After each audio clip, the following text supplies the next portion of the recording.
Breaking news. ప్రియుడితో పడక సుఖం కోసం భర్తను చంపించేసిన గద్వాల ఐశ్వర్య కేసులో ఎస్పీ సంచలన విషయాలు చెప్పారు.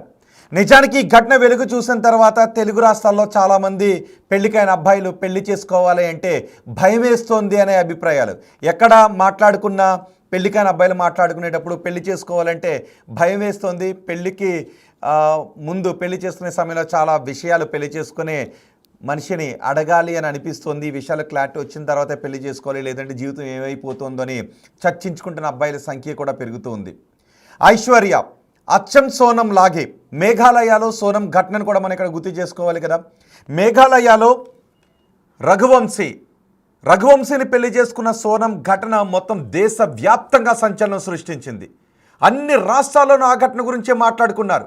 పెళ్లి చేసుకున్న రఘువంశీని సోనం మేఘాలయ తీసుకుని వెళ్ళి అక్కడ ప్రియుడు రాజా కోసం భర్తను నిర్దాక్షిణ్యంగా చంపించేసింది. ఆ తర్వాత ప్రియుడితో కలిసి చెక్కేసింది. కుటుంబ సభ్యులు అక్కడికి వచ్చిన తర్వాత కేసు పెట్టి అంతా వెతికితే ఆ తర్వాత రఘువంశీ శవమై కనిపించాడు. హనీమూన్ కోసం పెళ్లి చేసుకొని 9 రోజుల్లోపే 9 రోజుల్లో అనుకుంటా హనీమూన్ కోసం మేఘాలయకు తీసుకుని వెళ్ళి అక్కడ ప్రియుడితో కలిసి చంపించేసింది సుపారీ ఇచ్చి. అచ్చం అదే ఘటన ఇప్పుడు మన తెలుగు రాష్ట్రాల్లో కూడా చోటు చేసుకుంది కదా. మొన్న గద్వాల్లో మనం చూసాం. ఐశ్వర్య తిరుమల్ రావు తేజేశ్వర్. ఐశ్వర్య తేజేశ్వర్ని పెళ్లి చేసుకుంది. కానీ అంతకు ముందు నుంచే కొన్ని నెలల నుంచే ఐశ్వర్య తల్లి కూడా తిరుమల్ రావుతో అక్రమ సంబంధాన్ని నెరుపుతూ ఉన్నారు. ఆ తిరుమల్ రావుకు అంతకు ముందే పెళ్ళయింది, కానీ పిల్లలు లేరు. దీంతో ఐశ్వర్య మోజులో పడ్డాడు. ఐశ్వర్యతో పాటు ఐశ్వర్య తల్లి మోజులో కూడా పడ్డాడు. తల్లి కూతుళ్ళిద్దరూ తిరుమల్ రావు మోజులో ఉండి తిరుమల్ రావుతోనే కలిసి తిరుగుతూ ఉన్నారు. ఈ నేపథ్యంలో తిరుమల్ రావుని పెళ్లి చేసుకోవాలి అని అనుకున్నప్పుడు ఆ తిరుమల్ రావు భార్య అడ్డగించింది, కేసు పెడతానని చెప్పడంతో ఆ తర్వాత ఐశ్వర్య వేరెవరినో పెళ్లి చేసుకుందామని అనుకుంది. ఇక్కడ అమాయకుడైన తేజేశ్వర్ని పెళ్లి చేసుకుంది. బ్యాంకులో పనిచేస్తున్నాడు తేజేశ్వర్. ఆ తేజేశ్వర్ని పెళ్లి చేసుకున్న తర్వాత వీళ్ళిద్దరూ కలిసి ఏమనుకున్నారో అంటే తెలుసా, ఎవరిని పెళ్లి చేసుకున్నా కూడా వాడిని లేపేద్దాం, వాడిని చంపేద్దాం. ఆ తర్వాత జనాలు ఎవరు కూడా నువ్వు ఇంకా పెళ్లి చేసుకోలేదు ఏంటి అని ఎవరు కూడా క్వశ్చన్ చెయ్యరు. వాడిని లేపేసి అప్పుడు మేఘాలయలో సోనం దొరికేసినట్టుగా మనం దొరకొద్దు అని అనుకున్నారంట. ఇద్దరు అలాంటి ప్లాన్ చేసుకున్నారంట. సోనం రాజా రఘువంశీ వీళ్ళిద్దరి గురించి మాట్లాడుకున్నారంట. వాళ్ళిద్దరూ ఎలా దొరికేశారో అనే విషయాన్ని పదే పదే మాట్లాడుకుని మనం దొరకకుండా ఉండటానికి ఏం చేయాలని అనుకున్నారంట. అంతేకాదు వీడిని పెళ్లి చేసుకున్న తర్వాత ఆషాఢ మాసంలో భార్య భర్తలు ఇద్దరు విడివిడిగా ఉంటారుగా, అత్తారింటికి వెళ్ళరు కదా కొన్ని సంప్రదాయాల ప్రకారం. సో ఇలా మనం ఎవరింటికి వాళ్ళ ఇంటికి వచ్చినప్పుడు అటు లద్దాకో లేదంటే అండమాన్కో చెక్కేద్దాం, ఈలోపు నా భర్త అక్కడే ఉంటాడు కదా, మధ్యలో ఫోన్ మాట్లాడితే సరిపోతుందని అనుకున్నారంట. అంతేకాదు ఈ తిరుమల్ రావు ఐశ్వర్య ప్రియుడితో పడక సుఖం కోసం మొగుని చంపించేసిన ఐశ్వర్య ఆల్రెడీ పెళ్ళయ్యి అటు తల్లి కూతుళ్ళు ఇద్దరితోనూ సంబంధాన్ని నేర్పుతున్న ఈ తిరుమల్ రావు ఇద్దరు 24 అవర్స్ వీడియో కాల్లో ఉండేవారంట. అదే కదా ఇప్పుడు ఐశ్వర్య అత్తారింటికి వచ్చినప్పుడు తేజేశ్వర్ సోదరుడు చెప్తున్న మాటలు ఎప్పుడు ఫోన్లోనే ఉంటుంది, ఎప్పుడు ఫోన్లో చూసుకుంటూనే ఉంటుంది. అడిగితే మళ్ళీ ఏమంటారు, చూడండి నన్ను అనుమానిస్తున్నాడు అంటారు. అక్కడ కూడా మళ్ళీ పెద్ద ఇబ్బందే. అనుమానిస్తున్నాడు, నా భర్తకు అనుమానం, నా ఆడవడుచుకు అనుమానం, మా అత్తకు అనుమానం, ఇలాంటివి చెప్తూ ఉంటారు. కానీ ఇక్కడ మరి ఆవిడ చేసింది ఏంటి, ప్రియుడితో 24 అవర్స్ ఫోన్లోనే ఉందంట. పక్కన భర్తను పెట్టుకుని ప్రియుడితో ఫోన్లోనే ఉందంట అత్తారింటికి వచ్చినప్పుడు కూడా. ఒక్కసారి ఈ విషయాలు నేను చెప్తున్నా, డైరెక్ట్ ఎస్పీ మాట్లాడారు. గద్వాల్ ఎస్పీ చెప్పారు ఈ సంచలన విషయాలు. ఒకసారి ఎస్పీ ఏం చెప్పారో విందాం. డిసీజ్డ్ యొక్క వైఫ్ అయినటువంటి ఐశ్వర్య, అదేవిధంగా ఆమెకు సంబంధించినటువంటి లవర్ బ్యాంక్ మేనేజర్ది మనకి మెయిన్ కాన్స్పిరసీ బయటపడింది. సో ఆ విధంగా ఇన్వెస్టిగేషన్ని మనం స్టార్ట్ చేయడం జరిగింది. దీంట్లో ముఖ్యంగా బ్యాంక్ మేనేజర్ ఎవరైతే తిరుమల ఉన్నాడో ఇతనికి సంబంధించి ఇతనికి డిసీజ్డ్ వైఫ్ అయినటువంటి ఐశ్వర్య యొక్క మదర్తో కూడా ఇల్లీగల్ ఇంటిమసీ ఉంది. తర్వాత ఈ డిసీజ్డ్ వైఫ్తో కూడా ఇల్లీగల్ ఇంటిమసీ పెట్టుకోవడం జరిగింది. సో ఎట్టి పరిస్థితుల్లో కూడా ఈమెని సెకండ్ మ్యారేజ్గా కానీ లేకపోతే ఎట్టి పరిస్థితుల్లో ఆమెతో సెక్సువల్ రిలేషన్ కంటిన్యూ చేయాలనేటువంటి దురుద్దేశంతో ఈమెకి ఎంగేజ్మెంట్ అయినప్పటి నుంచి కూడా అతని దగ్గరికి లోన్ కోసం వచ్చినటువంటి నగేష్ అనేటటువంటి వ్యక్తితో ఒక ఒప్పందం కుదుర్చుకొని ఏదో ఒక రకంగా నువ్వు అతన్ని ఎలిమినేట్ చేయి, నీకు ఎంత డబ్బు కావాలంటే అంత ఇస్తాము, అదేవిధంగా నీకు ఎన్ని లోన్స్ కావాలంటే అన్ని లోన్స్ శాంక్షన్ చేస్తానని చెప్పి నమ్మించడం జరిగింది. ఆ నమ్మించిన క్రమంలో ఎంగేజ్మెంట్ అయిన కాడి నుంచి కూడా ఇతన్ని చంపడానికి ప్లాన్ చేయడం జరిగింది. ఈ క్రమంలోనే ఈ ఐశ్వర్యకి ఈ బ్యాంక్ మేనేజర్కి మధ్య ఈ మేఘాలయలో జరిగినటువంటి హనీమూన్ మర్డర్ కేసుకు సంబంధించినటువంటి డిస్కషన్స్ కూడా జరిగినాయి. సో అక్కడేదో పొరపాటు జరిగింది, ఇక్కడ మటుకు మనం పక్కాగా ప్లాన్ ఎగ్జిక్యూట్ చేయగలం, ఎట్టి పరిస్థితుల్లో కూడా పోలీసులు డిటెక్ట్ చేయలేరు అనేటటువంటి నమ్మకంతోనే ఈమె చాలాసార్లు కూడా హస్బెండ్ని బైక్ మీద నన్ను కర్నూలులో డ్రాప్ చేయమని చెప్పి తీసుకెళ్ళమని అడగటం జరిగింది. ఆ క్రమంలో కూడా వీళ్ళు చాలాసార్లు అతన్ని అటాక్ చేసి ఈమెను తీసుకొని అతను ఏదైనా లడాక్ కానీ అండమాన్ కానీ వెళ్ళిపోవాలని, అదేవిధంగా ఈ సుఫారీ గ్యాంగ్ ఈ తేజేశ్వర్ని మర్డర్ చేయాలని చెప్పి ప్లాన్ చేయటం జరిగింది. అంటే ఇప్పుడు ఈ ఆషాఢ మాసం లోపు కనుక ఈ ప్లాన్ అంటే ఇప్పటికీ చాలాసార్లు మర్డర్ చేద్దాం అనుకున్నారు, చేయలేకపోయారు. ఇప్పుడు కూడా చేయలేకపోతే కనుక ఈ ఆషాఢ మాసంలో ఆమె ఇంటికి వచ్చినప్పుడు అక్కడి నుంచి ఇద్దరు ఎలౌప్ అయిపోయి లడాక్ కానీ అట్లా వెళ్ళాలని ప్లాన్ చేస్తున్నారు. అంటే టైం బీయింగ్ ప్రజెంట్కి ఈలోపు ఈ సుఫారీ గ్యాంగ్ అతన్ని ఎలిమినేట్ చేస్తుంది అనేది అప్పటి వరకు వెళ్ళిపోవాలి. ఆ డెడ్ బాడీని తిరుమలకి చూపించడం జరిగింది. కర్నూలు పంచలింగాల ఏరియాలో అదే వెహికల్లో డెడ్ బాడీని తీసుకెళ్లి తిరుమలకి చూపించడం జరిగింది. తర్వాత అతని సజెషన్ ప్రకారమే ఆ నాలాలో పడేయటం జరిగింది. అంటే ఫస్ట్ ఇనీషియల్గా ఏంటంటే అతనికి 2019లో మ్యారేజ్ అయింది. సో ఇప్పుడు వరకు చిల్డ్రన్ లేకపోవటం, అతను కంటిన్యూస్గా ఈ ఐశ్వర్యతో ఇల్లీగల్ ఇంటిమసీ కంటిన్యూ చేయటంతో మనకేమైందంటే ఒకానొక టైంలో వాళ్ళు భార్యను కూడా ఎలిమినేట్ చేయాలని ప్లాన్ చేశారు. బట్ రిలేషన్లో కొంచెం బాగా బ్యాడ్ ఇమేజ్ వస్తుంది, నెక్స్ట్ ఫ్యామిలీస్ అన్ని డిస్టర్బ్ అవుతాయి అనేటటువంటి ఉద్దేశంతో అది చేయలేదు. డిసీజ్డ్ యొక్క వైఫ్ అయినటువంటి ఐశ్వర్య, అదేవిధంగా ఆమెకు సంబంధించినటువంటి లవర్ బ్యాంక్ మేనేజర్ది మనకి విన్నారుగా గద్వాల ఎస్పీ మాట్లాడిన మాటలు, ఈ సంచలన విషయాలు. ఐశ్వర్య, తేజేశ్వర్, తిరుమల రావు ఈ కేసులో సంచలన విషయాలు చెప్పారు. ఆషాఢ మాసంలో ఎక్కడికో చెక్కేద్దాం అనుకున్నారు, లండన్కో లడ్డాక్కో అండమాన్కో చెక్కేద్దాం అనుకున్నారు. అప్పటికే సుపారీ గ్యాంగ్ తిరుమల రావు బ్యాంకులో పనిచేస్తూ ఉంటాడు కాబట్టి ఆ లోన్ కోసం వచ్చే ఒక వ్యక్తితో మాట్లాడుకున్నాడు. సుపారీ గ్యాంగ్ ఈ లోపు వాళ్ళని లేపేస్తుంది, భర్తను లేపేస్తుంది. తిరిగి వచ్చేటప్పటికి అంతా అయిపోతుంది. ఆ తర్వాత పెడబొబ్బులు పెట్టొచ్చు, నాటకాలు ఆడొచ్చు, ఇవన్నీ అని అనుకుంది, అందరినీ నమ్మించవచ్చు అని అనుకుంది. కానీ ఈలోపు వాళ్ళ ప్లాన్లో కొన్ని మార్పులు చేశారు. ఈలోపే తేజేశ్వర్ను చంపేయడానికి ప్లాన్ చేసి ఎగ్జిక్యూట్ చేశారు. చంపిన తర్వాత బాడీని ఎక్కడికి తీసుకెళ్ళాలి, ఎక్కడ పడేయాలనే విషయం కూడా తిరుమలరావు కనుసన్నలోనే జరిగిందని చెప్తున్నారు. 5 సార్లు రెక్కి నిర్వహించారు, ట్రాకర్ పెట్టారు. ఎక్కడికెక్కడికి తేజేశ్వర్ వెళ్తూ ఉన్నాడో ట్రాకర్ పెట్టారు. అంటే ఎవరిని పెళ్లి చేసుకున్నా సరే చంపేద్దామని. పెళ్లి చేసుకున్న తర్వాత నచ్చలేదు, మనస్పర్ధలు వచ్చాయి, ఇలా ఏదో క్షణికావేశంలోనో ఇలా అనుకోవడం కాదు. పెళ్లి చేసుకుందాం, పెళ్లి చేసుకున్న తర్వాత వాడిని చంపేద్దాం, చంపిన తర్వాత సమాజం దృష్టిలో పెళ్ళి అయింది, భర్త చనిపోయాడు అన్నట్టు ఉంటుంది. ఇక వీళ్ళిద్దరూ ఇల్లీగల్ ఎఫ్ఐఆర్ని కొనసాగించవచ్చు అని అనుకున్నాడు. ఈమె పెళ్లి చేసుకున్న భర్తను లేపేద్దామని అనుకుంటే వాడేమనుకున్నాడు, తిరుమలరావు ఏమనుకున్నాడు అంటే ఆల్రెడీ పెళ్లి చేసుకున్న తన భార్యను చంపేద్దామని అనుకున్నారు. తిరుమలరావు తన భార్యను చంపేద్దామని అనుకున్నాడు, ఈమె భర్తను చంపేద్దామని అనుకుంది. అతను భార్యను చంపి ఈమె భర్తను చంపి ఇద్దరు హాయిగా బతకాలి, లద్దాఖ్ వెళ్ళిపోవాలి, అక్కడికి వెళ్ళిపోవాలని ప్లాన్ చేసుకున్నారు. కానీ ఎంతటి వాళ్ళైనా ఎలాంటి ప్లాన్లు చేసినా పోలీసులకు మాత్రం దొరికిపోతారు కదా.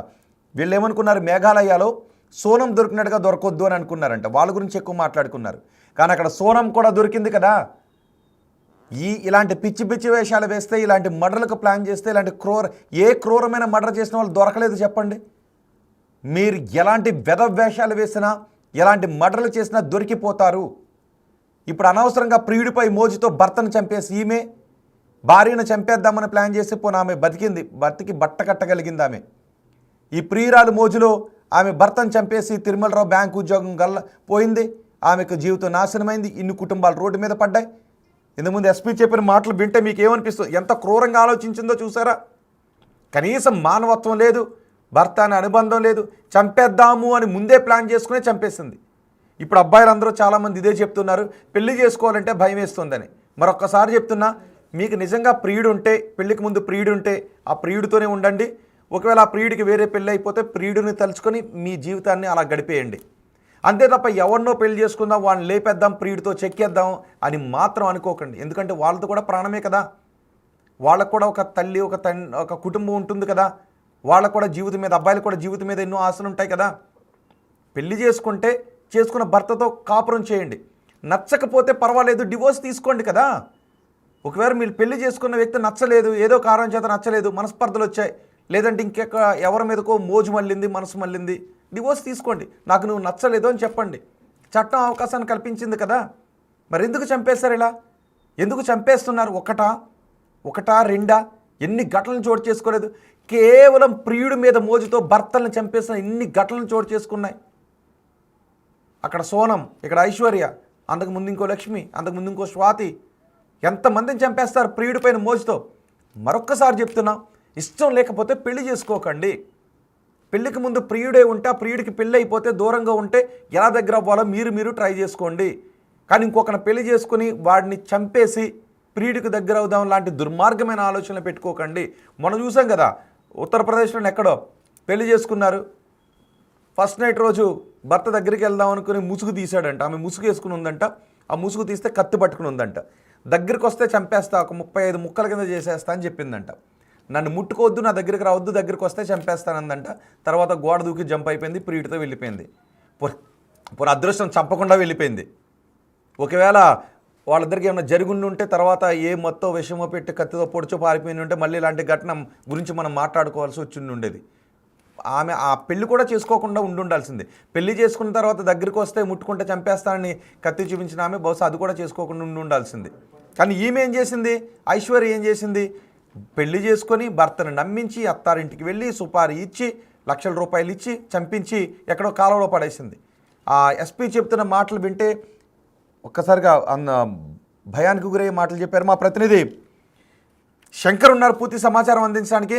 శంకర్, అందరినీ అదుపులోకి తీసుకున్నట్టేనే ఈ ఘటన తర్వాత ఎస్పీ చెప్పిన ఆ వాస్తవాలు వింటూ ఉంటే ఒక్కసారిగా అందరూ ఆశ్చర్యానికి గురవుతున్నారు. సంచలన విషయాలు చెప్పారు. ఎస్ రోహిత్, ఎందుకంటే ఎగ్జాక్ట్ న్యూస్ చెప్పినట్టుగా ఇప్పుడు ఈ కాలంలో ఉన్నటువంటి యువకులంతా కూడా పెళ్ళిళ్ళు చేసుకోవాలంటే ఆలోచించాల్సినటువంటి సిచ్యువేషన్లో ఈ ఘటన చోటు చేసుకుందనే చెప్పవచ్చు. ముఖ్యంగా చూసుకుంటే దాదాపు 9 days పట్టింది. ఎక్కడైతే తేజేశ్వర్ ఇంటి నుంచి కనిపించకుండా వెళ్ళిపోయాడో ఆ రోజు నుంచి నేటి వరకు కూడా దాదాపు 9 రోజుల తర్వాత యొక్క సస్పెన్షన్ వాతావరణానికి తెరదించారు గద్వాల పోలీసులు. ఓవరాల్ ఎపిసోడ్ అంతా కూడా తిరుమలరావు, ఐశ్వర్య వీళ్ళంతా కూడా సినిమాను ఒక క్రైమ్ సినిమాను తలపించేలా, ఒక సస్పెన్షన్ సినిమాను తలపించేలా కూడా ఇదంతా కూడా ఈ ఎపిసోడ్ అంతా కూడా జరుగుతూ వచ్చింది. అసలు ఎవరికి తెలియదు, మేమేం చేసినా ఎవరు పట్టించుకోరు, మా గురించి ఎవరికి తెలియదు, సమాజం అంతా చూస్తూ ఊరుకుండిపోతుంది. పోలీస్ డిపార్ట్మెంట్ అంతా కూడా వెర్రెళ్ళు అన్న క్రమంలో కూడా వీళ్ళు ఒక ప్లాన్ ప్రకారం తేజేశ్వరం చంపేందుకు మర్డర్ ప్లాన్ రచించారు. ఎక్కడైతే 18వ తేదీన కేసు నమోదు చేశారో ఆ రోజు నుంచి కూడా పోలీసులు పక్కా ప్లాన్తో ముందుకు వెళ్ళారు. పక్కా ప్లాన్తో తేజేశ్వర్ కదలికలపైన ప్రత్యేక నిఘా పెడుతూనే రెగ్యులర్గా మానిటరింగ్ చేశారు. కానీ డెడ్ బాడీ దొరకకపోతే మాత్రం పోలీసులకు ఈ కేసును ఛేదించడం కాస్త లేట్ అయ్యేది. కానీ గద్వాల పోలీసులు మాత్రం దీన్ని చాలా ఛాలెంజింగ్గా తీసుకున్నారు.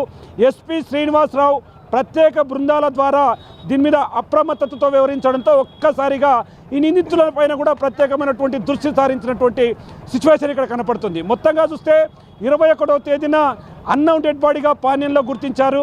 ఆ తర్వాత ఇక్కడికి తీసుకొచ్చారు. రెగ్యులర్గా ఇదంతా కూడా మినిట్ టు మినిట్ ఒక సస్పెన్షన్ వాతావరణం. అసలు నిందితులు ఎవరు, ఎందుకు చంపాల్సి వచ్చింది, ఒకవేళ ప్రియుడితో కలిసి తిరుమలరావుతో కలిసి వెళ్ళిపోవచ్చు కదా, భర్తను ఎందుకు చంపాల్సి వచ్చింది, చాలా కోణాల్లో చాలా ప్రశ్నలన్నీ కూడా చాలామంది మధ్యలో మెదులుతూ వచ్చాయి. దాని అంతటినీ కూడా పోలీసులు ఛేదించి ఈరోజు ప్రెస్ మీట్లో ఎస్పీ శ్రీనివాసరావు చెప్పినటువంటి విషయాలు సంచలనంగా మారాయి. ఎందుకంటే మరో సోనం, ఇదంతా కూడా సోనం తరహాలో ఎక్కడైతే గతంలో హనీమూన్ మర్డర్ జరిగిందో దాన్నే రిపీట్ చేసుకుంటూ రెగ్యులర్గా దాని గురించి చర్చించుకుంటూ అక్కడ జరిగినట్లు ఇక్కడ జరగకూడదు, మనం చంపిన తర్వాత పోలీసులకు దొరకకూడదు, మనం పక్కా ప్లాన్ వేయాలి, మన మధ్యలో ఎవరు ఉండకూడదు, మన ఇద్దరి మధ్య మనమే ఉండాలి, ఏకాంతంగా ఉండాలి, ఇదంతా కూడా వచ్చింది. కానీ ఇక్కడ ప్రతి ఒక్కరి మధ్యలో తొలుస్తున్నటువంటి ప్రశ్నలు ఒకటే, నీకు ఒకవేళ తిరుమలరావుతో ఎఫ్ఐఆర్ ఉంటే తిరుమలరావుతో వెళ్ళిపోవచ్చు, తిరుమలరావుతో తీసుకొని ఎక్కడికైనా వెళ్ళి గడపవచ్చు. కానీ ఒక అమాయకుడిని, ఒక మంచి వ్యక్తిని, ఒక మంచి కుటుంబాన్ని ఎందుకు చంపారన్న ప్రశ్నలు పూర్తిగా ఇటు ఉమ్మడి జిల్లా వ్యాప్తంగానే కాదు రాష్ట్ర వ్యాప్తంగా కూడా అందరూ కూడా దీన్ని ప్రశ్నిస్తున్నారు. ఇక పెళ్ళైన నాటి నుంచి కూడా ఎవరైతే ఐశ్వర్య ఉందో రెగ్యులర్గా అతను విడిచిపెట్టి ఉండలేనటువంటి సిచ్యువేషన్. ఎందుకంటే తిరుమలరావుతో ఆమెకున్నటువంటి సంబంధం, ఎఫెక్షన్ అంతా కూడా రెగ్యులర్గా ఆమె వాట్సాప్ కాల్లోనే ఉంటూ అతనితో రెగ్యులర్గా నిత్యం మాట్లాడుతూ నిత్యం ఇక్కడ ఉన్నటువంటి కదలికలన్నీ కూడా అతనికి చెప్పేది. మొత్తంగా మొదటగా తిరుమలరావు మొదటి భార్యను లేపేద్దాం అనుకున్నాడు, కానీ అది వర్కౌట్ కాలేదు. ఓవరాల్గా తర్వాత తేజేశ్వరం పెళ్లి చేసుకొని కాపురం కర్నూలుకు మార్చాలనుకున్నాడు, అది వర్కౌట్ కాలేదు. ఇదంతా తేజేశ్వర వల్లనే. ఎందుకంటే ఇక్కడ ఐశ్వర్య పూర్తిగా చాలా మైండ్ గేమ్ ఆడినటువంటి సిచ్యువేషన్. ఒకవైపు తిరుమలరావు, మరోవైపు తేజేశ్వర్, ఇద్దరిని కూడా బంతి ఆడుకున్నట్లు ఆడుకుంది. మొత్తంగా వారిని ట్రాప్ చేసి తేజేశ్వర్ను పథకం ప్రకారం ఒక భర్త తన భార్యను, తన తల్లిని నమ్మినంతగా కూడా ప్రపంచంలో ఎవరిని నమ్మడు. కానీ అలాంటి ఒక భార్య తన భర్త చావుకు కారణమని తెలియడం అనేది చాలా దురదృష్టకరమైన విషయం. ఎందుకంటే పెళ్ళై ఇంటికి తీసుకొచ్చిన తర్వాత కుటుంబాన్ని ఎదిరించి తీసుకొచ్చాడు. అతనికి సంబంధించినటువంటి అన్న ఇంట్లో నుంచి కూడా వెళ్ళిపోయాడు. ఎందుకంటే అమ్మాయి క్యారెక్టర్ బాగాలేదు, నేను క్యారెక్టర్ శంకర్ ఇప్పుడు పోలీసుల అదుపులోకి తీసుకున్న తర్వాత నిజానికి ఆమె ఏమనుకుంది? ఐశ్వర్య ఎవరిని పెళ్లి చేసుకున్నా ముగ్గురిని చంపేసి, కట్టుకున్నోడిని చంపేసి, ఆ ప్రేమించినతో వాడికి కూడా ఆల్రెడీ పెళ్ళయింది. దయచేసి ఈ లాంగ్వేజ్ వాడుతున్నానండి, ఎవరేమనుకోకండి. కానీ ఎందుకంటే మంచి లాంగ్వేజ్ ఏమొస్తుంది? అమాయకులను చంపేసే వాళ్ళని అయ్యా, వారు, వీరు అని సంబోధించాలా? కాదు కదా. అందుకే ఈ లాంగ్వేజ్ వాడుతున్నాం. కోపం వస్తుంది కదా, ఎవరికైనా కోపం వస్తుంది కదా. వాళ్ళని మర్యాదగా చూడాల్సిన అవసరం లేదు కదా. సో అందుగురించే తిరుమలరావు విషయంలో ఈ లాంగ్వేజ్ వాడుతున్నాం. ఓకే శంకర్, ఏమన్నా పశ్చాత్తాపం కనబడుతుందా? అయ్యో ఇంత చేశాను, కట్టుకున్న భర్తను చంపి ఇప్పుడు కటకటాల పాలయ్యాను, జీవితాంతం ఇంక ఇదే కటకటాల్లో ఉండాలి అనే పశ్చాత్తాపం కనీసం పోలీసులకైనా కనబడుతుంది. ఏమైనా చెప్తున్నారా? ఎస్, ఎస్పీ చెప్పినట్లుగా పూర్తిగా ఐశ్వర్య బిహేవియర్ చూస్తే మాత్రం మొత్తంగా తన ప్రపంచమంతా తిరుమలరావే అన్నట్లుగా వివరించిందని చెప్పి కూడా పోలీసుల విచారణలో తేలినట్లు ఎస్పీ చెప్తున్నాడు. ఇదంతా చూస్తే అంటే భర్తకు ఆటంకం కలిగితే, భర్తకు ఆపద వస్తే ముందుండి ఉండాల్సినటువంటి భార్య అతను వెళుతున్నటువంటి బైక్కి ఒక సిగ్నల్ అంటే ట్రాకర్ను అమర్చడం, రెగ్యులర్గా ఎక్కడ తిరుగుతున్నాడు, ఏం చేస్తున్నాడు, ఎటువైపు పోతున్నాడు, ఏం జరుగుతుంది, ఇదంతా తిరుమలరావుకు అందించడం ఆమె పని. ఇక్కడికి వచ్చింది ఆయనతో కాపురం చేయడానికి కాదు, తేజేశ్వర్ను మట్టు పెట్టడానికి మాత్రమే ఈ యాంగిల్లో జరిగింది. ఎక్కడ కూడా ఏ కోణాన కూడా ఐశ్వర్య ముఖంలో భర్తను చంపించానన్న పశ్చాత్తాపం మాత్రం ఎక్కడా కనిపించలేదని చెప్పి కూడా పోలీసులు విస్తుపోయే నిజాలను బయటికి పెట్టారు. ఓవరాల్ ఇంకొక విషయం కూడా చెప్పారు. అదే సమయంలో పెళ్లి చేసుకుంది, ఎస్ అప్పటికి ఎవరిని పెళ్లి చేసుకున్నా చంపేయాలని అనుకున్నారు. అత్తారింటికి వచ్చిన తర్వాత తిరుమలరావు ఇద్దరు 24 hours ఆన్లైన్ కాల్లో, వీడియో కాల్లో ఉండేవారంటగా. ఎస్, ఇక్కడ ఎస్పీకి ప్రధానంగా ఈ అంశం మీదే ప్రధానంగా మాట్లాడాడు. ఎందుకంటే మెయిన్గా నార్మల్ కాల్ మాట్లాడుకుంటే డౌట్ వస్తుంది, కానీ దాంట్లో వాట్సాప్ కాల్ ఆన్ చేసి జేబులో పడేసుకోవడం, ఈమె చేతిలో పట్టుకొని తన పని తను చేసుకుంటూ పోవడం, ఇంట్లో ఏదో పని చేస్తున్నట్లు కుటుంబ సభ్యులను నమ్మించడం, ఒకవైపు తిరుమలరావు బ్యాంకులో కూర్చొని తనేదో ఫోన్లో ఆన్లైన్ వర్క్ చేస్తున్నట్లు యాక్షన్ చేయడం, ఇదంతా. కానీ వీళ్ళంతా 24 hours అంటే 24/7 కూడా ఒకరిని విడిచిపెట్టి ఒకరు ఉండేటటువంటి సిచ్యువేషన్ లేదని చెప్పి వాళ్ళు చెప్తున్నారని. అంటే వాళ్ళ మధ్య ఎవరిని కూడా రానివ్వడం లేదు, ఎవరిని వచ్చినా కూడా వాళ్ళు ఉపేక్షించలేదు. ఇదిలా ఉంటే ఒకవైపు కొడుకుకు బుద్ధి చెప్పాల్సినటువంటి తండ్రి, ఎవరైతే తిరుమలరావు తండ్రి ఉన్నాడో, అతను కూడా కొడుకు తప్పు చేసి వచ్చిన తర్వాత ఆ విషయం ఆయన క్లియర్గా తెలుసు, ఇది తప్పు, మనం పోలీసులకు వెళ్ళి చెప్పాలి. ఎందుకంటే ఆయన కూడా ఒక పోలీస్ హెడ్ కానిస్టేబుల్, రిటైర్డ్ అయినటువంటి హెడ్ కానిస్టేబుల్. కానీ ఆయన నిజాన్ని దాచిపెట్టడంతో పాటు తన కొడుకును సేవ్ చేయాలనుకున్నాడు. తన కొడుకుకు సంబంధించి పోలీసులు ఎలాంటి స్టెప్ వేస్తారని చెప్పి ప్రతి క్షణం, ప్రతిరోజు అప్డేట్ చేస్తూ తన కొడుకును పూర్తిగా తప్పించేందుకు ప్రయత్నం చేసి పాస్పోర్ట్లు సిద్ధం చేయడం, ఇక నుంచి అతన్ని పంపించేంత వరకు కూడా ఆయన వెనుకుండడం దీంట్లో గమనార్హమని కూడా పోలీసులు చెప్తున్నారు. ఏదేమైనప్పటికీ ఓవరాల్ ఎపిసోడ్ అంతా కూడా మరొకసారి తెలుగు 2 రాష్ట్రాల్లో హాట్ టాపిక్ గా మారింది. ఈ ఘటన గురించి అంటే మేఘాలయాలో వాళ్ళు ఎలా దొరికేశారో మనం అలా దొరకకుండా ఉండాలి అని అంతా పక్కాగా ప్లాన్ చేసుకున్నారా? ఎవరిని పెళ్లి చేసుకున్నా లేపేసి మన ఇద్దరం కలిసి ఉందామని అనుకున్నారంటగా. ఎస్, ఎప్పుడైతే వాళ్ళు ఆయనతో తిరుమలరావుతో ఐశ్వర్యకు ఎఫెక్షన్ స్టార్ట్ అయిందో ఆ రోజు నుంచి ఒక సినిమా అంటే ప్రేమ వ్యవహారం ఏ విధంగా ఉంటుంది, లవ్ సినిమాను తలపించేదిగా వీళ్ళ వ్యవహారం కొనసాగేది. చాలా ఆలోచనలు, చాలా కోరికలు, బయటికి వెళ్ళాలి, విదేశాల్లో పర్యటించాలి, విదేశాల్లో హనీమూన్ చేసుకోవాలి. ఈ కోరికలన్నింటికి ఒకవైపు తిరుమలరావు భార్య అడ్డు రావడం, మరోవైపు తేజేశ్వర్ పెళ్లి సంబంధం. ఇదంతా చూస్తే ఒకవైపు తిరుమలరావు ప్రధానంగా ఫస్ట్ తన భార్యనే లేపేద్దాం అనుకున్నాడు, కానీ ఎక్కడ ప్లాన్ వర్కౌట్ కాలేదు. ఆ తర్వాత జరిగిన పరిణామాలు ఒక్కసారిగా ఈ పరిస్థితులన్నింటినీ మార్చేశాయి. అమాయకుడైనటువంటి తేజేశ్వర్కు ఈమె ఫోన్ చేసి, ఎందుకంటే పెళ్లి ఫిక్స్ అయ్యాక వెళ్ళిపోయింది, ఆ తర్వాత పెళ్ళి వద్దనుకున్నారు. కానీ ఐశ్వర్య మొత్తంగా వారికి చెప్పింది వెంటనే దీనికి సంబంధించి నీవంటే ఇష్టం, నీతోనే ఉంటాను, నీతోనే బతుకుతాను, నీ కోసం నేను ఏది విడిచిపెట్టి ఉండలేను అని చెప్పడంతో తేజేశ్వర్ నమ్మేశాడు. అందుకే నమ్మి పూర్తిగా మోసపోయాడు, తమ కుటుంబానికి దూరమయ్యాడు, అత్యంత దారుణంగా అత్యంత కిరాతకంగా చంపబడ్డాడు. ఇట్లాంటివి పునరావృతం కాకుండా ఉండాలంటే ఇలాంటి వాటిపైన సీరియస్ యాక్షన్ ఉండాలని చెప్తున్నారు. శంకర్, పునరావృతం కాకూడదు అని అనుకుంటూ ఉన్నాం, కానీ ఇవే పునరావృతం అవుతూ ఉన్నాయి. ఇప్పుడు బయట సరదాగాను సీరియస్గాను మాట్లాడుకుంటూ ఉన్నారు అబ్బాయిలు, అమ్మో పెళ్లి చేసుకోవాలంటే భయం వేస్తోంది అని. అలాంటి మాటలు మీకు కూడా వినబడుతున్నాయి అక్కడ? ఎస్ ఎస్ ఎస్ ఎందుకంటే ఈ ఒక్క ఘటనతో ఉమ్మడి పాలమూరు జిల్లానే కాదు, తెలుగు 2 రాష్ట్రాలు కూడా ఉలిక్కి పడ్డాయి. అమ్మాయి క్యారెక్టర్ అంటే నమ్మి పెళ్లి చేసుకుంటే భవిష్యత్తులో ఏమవుతుంది, అమ్మాయి గురించి తెలుసుకుంటే ఏమవుతుంది, ఇదంతా కూడా ఒక భయాందోళనకమైనటువంటి వాతావరణం. ఎందుకంటే నమ్మి చేసుకున్నటువంటి పెళ్ళామే తన మృత్యువుకు కారణమైతే తను ఎవరితో చెప్పుకోవాలి, నమ్మి వచ్చినటువంటి కోడలే తన కొడుకు చావుకు కారణమైతే ఒక తల్లి బాధ ఏ విధంగా ఉంటుంది, ఒక తండ్రి బాధ ఏ విధంగా ఉంటుంది, ఒక చెల్లెలు బాధ ఏ విధంగా ఉంటుంది. ఇదంతా అసలు ఆ సినిమాలో కూడా ఈ విధంగా ఉండదు. ఎందుకంటే తేజేశ్వర్ను కారులో ఎక్కించుకొని వెనుక నుంచి ఇద్దరు పట్టుకొని వేటకొల్లలతో గొంతు కోయడం, ఆ తర్వాత కడుపులో కత్తితో పొడవడం, అతన్ని అతి కిరాతకంగా చంపడం, అతి కిరాతకంగా చంపి ఎస్టేట్కు సంబంధించి భూమిలో పాతిపెట్టిన తర్వాత లదాఖ్ వెళ్దాం, ఆ తర్వాత విహారయాత్రలు చేద్దాం, ఇదంతా. కానీ పోలీసులు కన్నేచారు, పిల్లి కళ్ళు మూసుకొని పాలు తాగుతుంది అనుకున్నారు. కానీ ఆ విషయాన్ని పోలీసులు ప్రతి క్షణం గమనిస్తూ వచ్చారు. ఎప్పుడైతే అనుమానం వచ్చిందో దానికి సంబంధించి ఐశ్వర్యను అదుపులోకి తీసుకోవడంతో పాటు కూపీ లాగారు.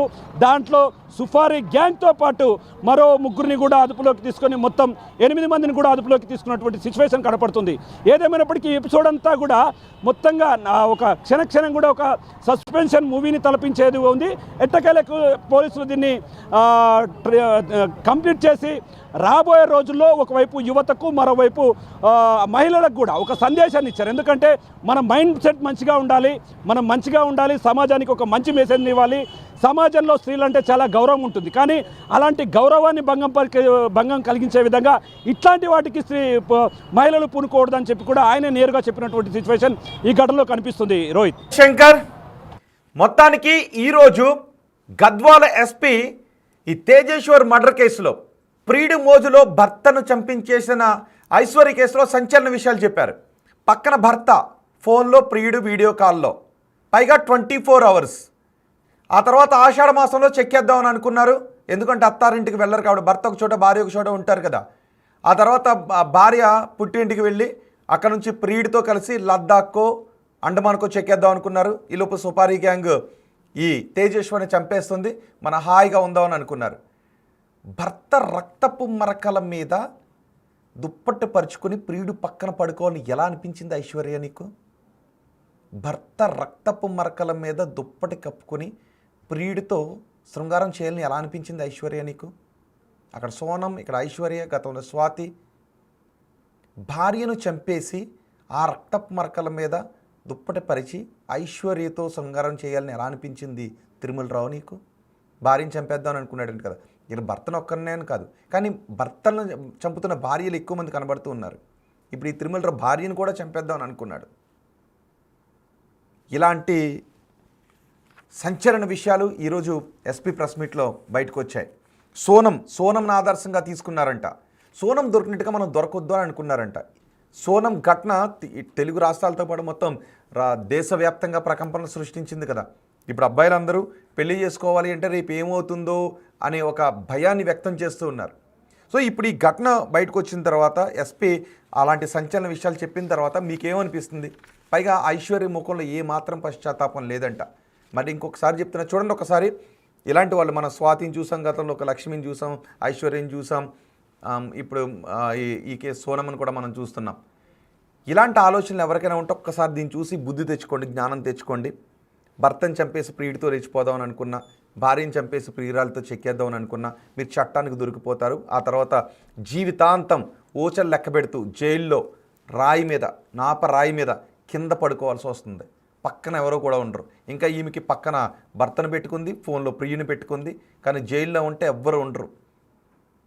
గుర్తుపెట్టుకోండి, జీవితం కాబట్టి ఇలాంటి ఆలోచనలు వస్తాయి. మీకు నచ్చితే పెళ్లి చేసుకోండి, నచ్చకపోతే పెళ్లి మానేయండి. పెళ్లి చేసుకున్న తర్వాత నచ్చకపోతే విడాకులు ఇచ్చేయండి, ఏమీ పర్వాలేదు. 2 రోజులు బాధపడి 4వ రోజులు ఊరుకుంటారు. ఆ తర్వాత ఎవరైనా ఒక మంచి పార్ట్నర్ దొరికితే పెళ్లి చేసుకుంటారు, హాయిగా ఉంటారు. అంతే తప్ప పెళ్లి చేసుకుని భర్తను లేపేద్దాం, పెళ్లి చేసుకుని భార్యను లేపేద్దాం, లేదంటే పెళ్లి చేసుకున్న తర్వాత ఎవరో పరిచయం అయ్యారు కాబట్టి వీళ్ళ మీద మోజు తీరిపోయింది, వాడి మీద మోజు వచ్చింది, ఈమె మీద మోజు కలిగింది అని చెప్పి భర్తను భార్యను లేపేద్దామంటే ఆలోచన మాత్రం పెట్టుకోకండి. పెట్టుకుంటే జీవితాంతం జైల్లో ఉండాల్సి వస్తుంది. ఇప్పుడు ఈ ఘటన చూసిన తర్వాత ఎస్పీ చెప్పిన మాటలు విన్న తర్వాత మీకేమనిపిస్తుంది చెప్పండి. మరొకసారి ఎస్పీ మాటలు విందాం.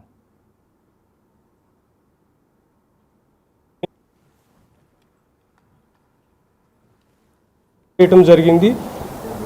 దీంట్లో ముఖ్యంగా బ్యాంక్ మేనేజర్ ఎవరైతే తిరుమల ఉన్నాడో ఇతనికి సంబంధించి ఇతనికి డిసీజ్డ్ వైఫ్ అయినటువంటి ఐశ్వర్య యొక్క మదర్తో కూడా ఇల్లీగల్ ఇంటిమసీ ఉంది. తర్వాత ఈ డిసీజ్డ్ వైఫ్తో కూడా ఇల్లీగల్ ఇంటిమసీ పెట్టుకోవడం జరిగింది. సో ఎట్టి పరిస్థితుల్లో కూడా ఈమెని సెకండ్ మ్యారేజ్గా కానీ లేకపోతే ఎట్టి పరిస్థితుల్లో ఆమెతో సెక్సువల్ రిలేషన్ కంటిన్యూ చేయాలనేటువంటి దురుద్దేశంతో ఈమెకి ఎంగేజ్మెంట్ అయినప్పటి నుంచి కూడా అతని దగ్గరికి లోన్ కోసం వచ్చినటువంటి నగేష్ అనేటటువంటి వ్యక్తితో ఒక ఒప్పందం కుదుర్చుకొని ఏదో ఒక రకంగా నువ్వు అతన్ని ఎలిమినేట్ చేయి, నీకు ఎంత డబ్బు కావాలంటే అంత ఇస్తాము, అదేవిధంగా నీకు ఎన్ని లోన్స్ కావాలంటే అన్ని లోన్స్ శాంక్షన్ చేస్తానని చెప్పి నమ్మించడం జరిగింది. ఆ నమ్మించిన క్రమంలో ఎంగేజ్మెంట్ అయిన కాడి నుంచి కూడా ఇతన్ని చంపడానికి ప్లాన్ చేయటం జరిగింది. ఈ క్రమంలోనే ఈ ఐశ్వర్యకి ఈ బ్యాంక్ మేనేజర్కి మధ్య ఈ మేఘాలయలో జరిగినటువంటి హనీమూన్ మర్డర్ కేసుకు సంబంధించినటువంటి డిస్కషన్స్ కూడా జరిగినాయి. సో అక్కడేదో పొరపాటు జరిగింది, ఇక్కడ మటుకు మనం పక్కాగా ప్లాన్ ఎగ్జిక్యూట్ చేయగలం, ఎట్టి పరిస్థితుల్లో కూడా పోలీసులు డిటెక్ట్ చేయలేరు అనేటటువంటి నమ్మకంతోనే ఈమె చాలాసార్లు కూడా హస్బెండ్ని బైక్ మీద నన్ను కర్నూలులో డ్రాప్ చేయమని చెప్పి తీసుకెళ్ళమని అడగటం జరిగింది. ఆ క్రమంలో కూడా వీళ్ళు చాలాసార్లు అతన్ని అటాక్ చేసి ఈమెను తీసుకొని అతను ఏదైనా లడాక్ కానీ అండమాన్ కానీ వెళ్ళిపోవాలని, అదేవిధంగా ఈ సుఫారీ గ్యాంగ్ ఈ తేజేశ్వర్ని మర్డర్ చేయాలని చెప్పి ప్లాన్ చేయటం జరిగింది. అంటే ఇప్పుడు ఈ ఆషాఢ మాసం లోపు కనుక ఈ ప్లాన్ అంటే ఇప్పటికీ చాలాసార్లు మర్డర్ చేద్దాం అనుకున్నారు, చేయలేకపోయారు. ఇప్పుడు కూడా చేయలేకపోతే కనుక ఈ ఆషాఢ మాసంలో ఆమె ఇంటికి వచ్చినప్పుడు అక్కడి నుంచి ఇద్దరు ఎలౌప్ అయిపోయి లడాక్ కానీ అట్లా వెళ్ళాలని ప్లాన్ చేస్తున్నారు. అంటే టైం బీయింగ్ ప్రజెంట్కి ఈలోపు ఈ సుఫారీ గ్యాంగ్ అతన్ని ఎలిమినేట్ చేస్తుంది అనేది అప్పటి వరకు వెళ్ళిపోవాలి. ఆ డెడ్ బాడీని తిరుమలకి చూపించడం జరిగింది. కర్నూలు పంచలింగాల ఏరియాలో అదే వెహికల్లో డెడ్ బాడీని తీసుకెళ్లి తిరుమలకి చూపించడం జరిగింది. తర్వాత అతని సజెషన్ ప్రకారమే ఆ నాలాలో పడేయటం జరిగింది. అంటే ఫస్ట్ ఇనీషియల్గా ఏంటంటే అతనికి 2019లో మ్యారేజ్ అయింది. సో ఇప్పుడు వరకు చిల్డ్రన్ లేకపోవటం, అతను కంటిన్యూస్గా ఈ ఐశ్వర్యతో ఇల్లీగల్ ఇంటిమసీ కంటిన్యూ చేయటంతో మనకేమైందంటే ఒకానొక టైంలో వాళ్ళు భార్యను కూడా ఎలిమినేట్ చేయాలని ప్లాన్ చేశారు. బట్ రిలేషన్లో కొంచెం బాగా బ్యాడ్ ఇమేజ్ వస్తుంది, నెక్స్ట్ ఫ్యామిలీస్ అన్ని డిస్టర్బ్ అవుతాయి అనేటటువంటి ఉద్దేశంతో అది చేయలేదు. డిసీజ్డ్ యొక్క వైఫ్ అయినటువంటి ఐశ్వర్య, అదేవిధంగా ఆమెకు సంబంధించినటువంటి లవర్ బ్యాంక్ మేనేజర్